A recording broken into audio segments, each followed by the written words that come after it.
alustasime tööd vastavalt siis eelnevalt koostatud detailplaneeringule, kus siis suhteliselt väiksed korterelamu mahud olid siis hajutatud marekorras kogu kvartali lõikes.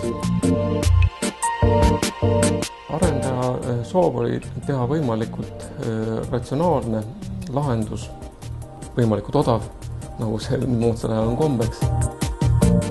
Siin oli määravaks soov teha need majad paneelidest ja esimene meie selline reaktsioon, et paneel ehitus sellisesse piirkonda, et kas ta nüüd on kõige parem ja kõige sobilikum. Aga kui me hakkasime seda paneelituse mõtet nagu enda jaoks läbi mõtlema, siis leidsime, et võib-olla sellest paneeli hirmust jagu saamiseks tulekski tegelikult mõelda, mis nendes senistes paneelielamutes halvasti või valesti on ja proovida vigadest õppida.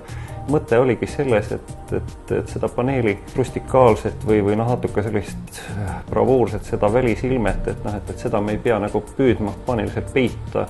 Ja selleks me lasime siis teha kohe spetsiaalsed vormid, hööveldamata laudadest, sellise kareda pinnaga, erineva struktuuriga, erineva laiusega laudadest, erineva sügavusega laudadest, nii et moodustus selline hästi põnev, hästi rustikaalne välispind.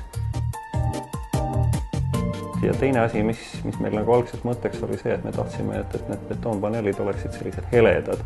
Aga selgus Eestis heledat tsementi konkurentsivõimelise hinnaga saada peaaegu võimatu ja siis me otsustasime variandi kasuks, kus kõik need paneelid värviti üle lasuurvärviga. Lõpptulemusena me saime tegelikult hästi maalilise sellise pool läbipaistva pinna, kus see betoon kumab selle kohati kergelt laigulise sellise lasuurvärvi alt läbi.